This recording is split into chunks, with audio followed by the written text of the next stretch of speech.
All right, guys, Crewman 44 here at Midlane on Milwaukee. Once again, I'm joined by Thom from Team Liquid. I'm back. You are back, yes. We did an interview last year. Yep. We were just talking as well about how we actually don't remember too much about what was discussed in that interview. So let us know in the comments, which interview you guys liked better. Make sure you watch them both. But Thom, great to have you back, of course. Happy to be back. Do you still have the exact same position at Team Liquid? Yeah, I'm still partnerships manager. I am responsible for one other sponsor of Team Liquid. So last year it was IMC Trading, we were here for. And this year I've also got SAP, which is a huge software company based in Germany. Yeah, they're massive. So I have the two, I always like to say I have the two kind of interesting partners at Team Liquid that are not selling a product, but are kind of into other areas of business. So yeah. They saved the interesting ones for you. Apparently, right? apparently I've got them. Yeah, somehow, yeah. Oh, that's fantastic. That's fantastic. But I guess we were just talking as well about how a little bit of a rough segue, but the League of Legends team has doing well, of course. Maybe potentially thanks to their partners. Obviously, could help out a little bit. Money always helps, right? But how involved are you with the League of Legends team these days? Do you talk to those guys at all, or? Good question. Okay, so yeah, the League of Legends team.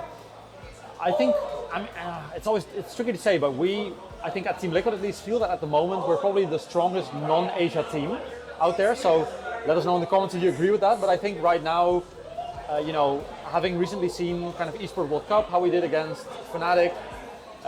Then how we did against T1, we kind of lost due to stupid mistakes. We just released a very interesting video. We do a series called Squad with Team Liquid. Yeah. Long-running series. We just released an episode about Esports World Cup. Quite insightful. And it kind of goes into, against T1 what kind of went wrong. And it's pretty small mistakes really that kind of tipped us. And I think in a not so far universe, we could beat a team like that. And that's really groundbreaking for us.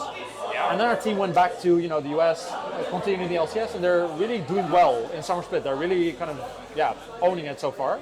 So knock on wood, because I think we're playing again today. You did have Friday, or well, I guess it depends who you are, but Friday or Saturday. Yeah. I thought the LCS games were tomorrow, but I'm not. You might be right. Yeah. So it's soon. So let's see how we do. I think we're playing.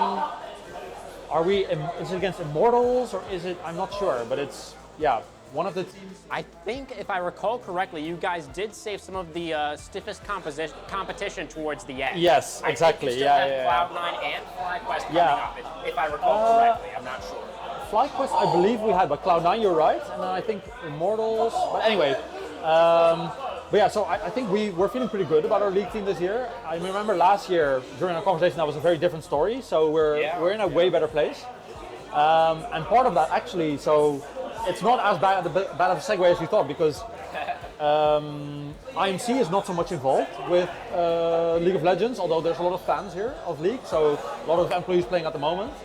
But SAP, they have built a custom dashboard on their tooling, which takes all the data from League of Legends, so you can access anything via API, which is, I believe at this point, it's like 500 billion data points. And SAP has taken that into their platform and made a dashboard out of it for us. So what we can do with that is we look at any matches that we've played, any matches that our competition played, any matches that anyone on solo queue plays.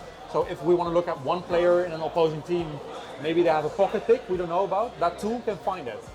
So, and that's something we've done with SAP. So and this year we've started looking into AI, like could AI have a role in that? So very topical. So it is, right? So it's from a partnership perspective, actually, I have way more to do with the league team than last year.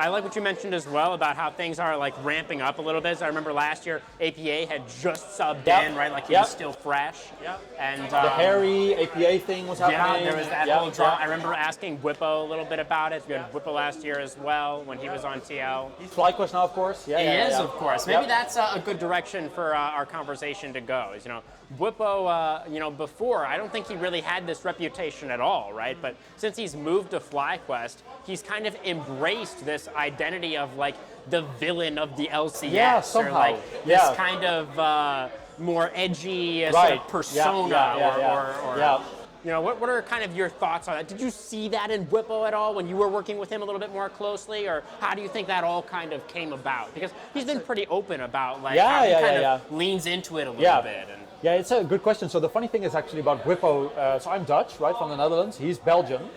So we're not that far apart. He's also from the north part, so he speaks Dutch as well, so we talk Dutch a bit. Like he's a super nice guy, but I think he realized, you know, the whole EU NA thing, as somebody who is originally EU, I think he was like, well, I might as well lean into the banter a little bit. Like he's known for being somebody who's really good at, you know, thinking about strategy, coaching. He did content creation for us for a bit, right? So he's a good educator.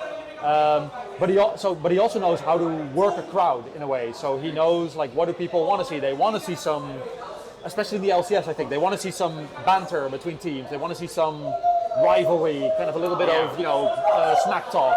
It's very LCS in a way. And it's been kind of cool to see like FlyQuest, but also actually I would say our team as well. They've been quite like on that the last year. I would say especially the like APA.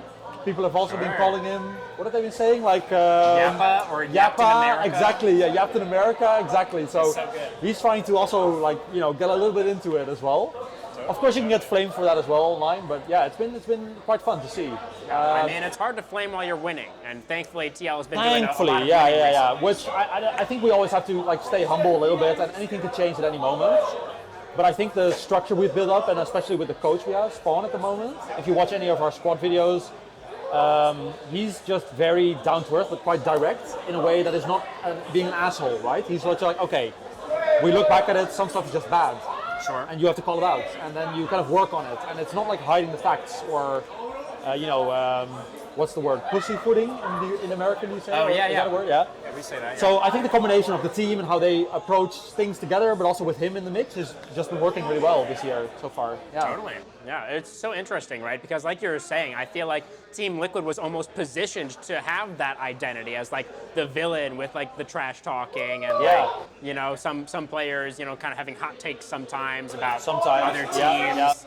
But FlyQuest and Whippo really feel like they kind of swooped that out from under you and kind of took that identity for themselves. I wonder if Whippo got some inspiration in the end from APA's trash talking. It could be, and I think, I mean, at least as an organization, I know on a social media level, Team Liquid is not really too much into the BM, I would say. You know, some of our competitors, I think, embrace it a little bit more than we do on different esports as well. I think we keep a little bit things more mild. So maybe Whippo found, like in FlyQuest, that he had a home to try that out, you know, more than at Team Liquid. Could be. Could be.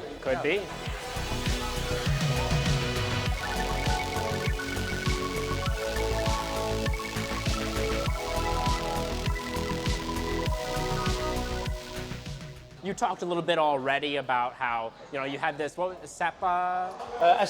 SAP. Yeah.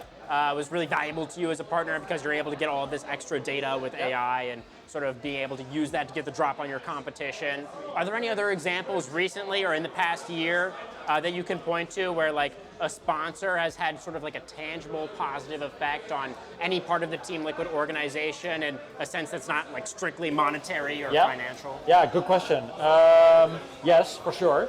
I think that's the fun thing in esports compared to traditional sports where sponsors or partners, however you want to call them, are looking for a bit of a deeper integration than you see normally in sports, where it's just on the billboards, maybe on the shirts or on the car or whatever. Right. Alienware, which is Team Liquid's biggest sponsor, I think on my shoulders here. Sorry for the microphone, but they're on the shoulders. Alienware this side. Alienware is Dell's gaming division, for anybody who doesn't know. For the first time ever, we were able, there's two things I would call out. We were able to design with them a line of hardware which is called the Pro line. Okay. And in the past, Alienware, they always made their own peripherals, mostly, mice, keyboards, headsets, stuff like that. Sure. But now they sent engineers to Team Liquid, to our office in the Netherlands, and they looked with players at, how does it feel to press this button on a keyboard? Wow. How does it feel to press this mouse? What is the scroll wheel like? So they designed our line. It's called the Pro line, which is Pro line, and we actually have players, Dota players, for example, who are using this in competitive play, which is unique. We never tried that before. I don't think anybody has done that before. So having a sponsor, because it's a big risk for them to approach it from that direction and not in their normal product development way. But they said, in the end, if we want gaming equipment, the people who we want to look at the pinnacle of who are using it, and then it will trickle down. That's kind of their view. Sure, yeah, makes sense. So they decided, okay, let's try to develop something with actual pro players, see what they think. And now it's starting to work, which is amazing. So that's one. And then the other one that Alienware is doing is looking into, what shall I call this? Like, what's the word for this? Sorry, it's like the cognitive skills behind being an esports pro. Like the psychology of it? Yeah, so they are heavily involved also in creating like equipment for us that can test cognitive skills, because traditionally in esports, to get better or to like decide who's going to be the next player, who the next big player in your team, most people just play a lot of deathmatch or whatever game you're in, solo queue league. Okay, yeah. And then you get scouted maybe, or like you're high on a leaderboard and you get scouted. But to assess like, is somebody going to be a good team fit, data helps a lot in that, but also what if you can also look at, are they prone to tilting, or are they, so we're taking so kind of look at a little bit at like the intangibles. Exactly, yeah, that's what we're trying, because it also takes the emotional part out of the conversation a little bit. So if you can take it more into stats in a way, and then say, it's still, in the end, it still has to, every team, it still has to mesh, right? So in the end, if a team doesn't work, you can put as many stats on it as you want, you never know for sure. But if you can rule out some stuff, like maybe somebody is really good online as a solo queue player, but when they reach a stage, they are like super freaked out. Absolutely, it happens all the time. Yeah. Exactly, which is something you could measure if you have the right test for it. So that's stuff we're starting to also look into with Alienware. They're super interested in that field. Wow. Yeah. Super data driven. It sounds 100%. like. Yeah. That sounds like that's a really amazing partner for you guys. Yeah, for sure.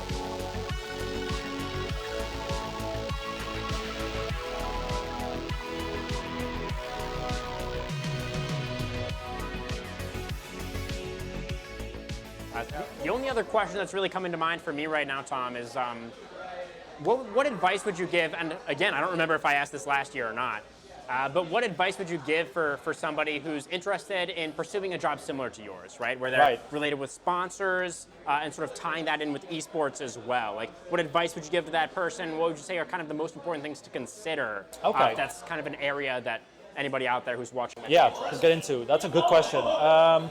I think this might be something we talked about last year, but I think it's always interesting to go into, so I'm always happy to answer. Maybe you have more thoughts? I probably do. Let me think. So what happens a lot in esports is that, in the past at least, that people came up from within gaming or esports and then kind of move upwards in an organization in a way. But for a partnerships job, so specifically what I do, if you're talking to a company like Dell, which is a monolith, right? It's a huge company with a lot of layers, a lot of bureaucracy, a lot of people who are way older than the demographic that we are trying to reach. If you're trying to convince them that what you are doing is useful or worthwhile for them to invest in, you also have to understand how do businesses like that work. So I think what's really helped Team Liquid at least is to, in the role that I have, find people who have experience with companies that are not in gaming. So really like, we call this non-endemic, like non-endemic companies that don't know anything about gaming, to figure out how does their way of working how does that work? And then it's way easier to talk to a Dell and be like, okay, we understand your needs as well. Yeah, you know what they're looking for. Yeah, because I think they respect our expertise on gaming, but they also want to have the feeling they're across from somebody who's professional. Right? Who knows like, okay, this is the industry that Dell operates in, this is what they want, this is what they need. So I think that's one big one, and it links a little bit to, at the end, what I was saying there. I think it's just about, you have to look for what a Team Liquid wants. So of course we have a reason for finding partners. It's monetary, but it's also about specific maybe things we don't have. But you also have to figure out what does a partner want. So in IMC, who we're here with, they were looking for how do we stand out from our competition in terms of employer branding. So if we're offering jobs to people and they see that their interest, like in this case gaming, is an interest that IMC as a company is embracing, it will attract people if they are 50-50 between a job and they see that IMC is into gaming and they are as well, then they will go for IMC. So it depends really per company, kind of what are they looking for and what is the way in. And yeah, just kind of take it from there and then be able to have a good conversation with anyone, I think helps. Absolutely. I mean, communication is so important almost for any line of work, and that really makes sense as well. You're talking about thinking about like what companies are looking for and how does that align with you as an individual, what you're looking for. Can you see yourself working towards a similar goal? Yep. Makes a lot of sense. Yeah. I don't know if I have any other questions for you, Thom. Do you have any shout outs for anybody watching? I don't know if you have any fans per se. Do you have a stream or anything? That I do not know. No. I do not stream. Maybe I should, but no, I keep a pretty low profile as far as Team Liquid goes. I play mostly Counter-Strike, so yeah, if anybody here is in EU, maybe you'll see me on Faceit at some point. Any shout outs? No, yeah, just thanks for you guys for having us, Midlane. Second year now, hopefully more years to come is what I'm hoping for. Yeah. And thanks for Team Liquid for still having me as an employee, I would say. I'm very happy about that as well, so yeah.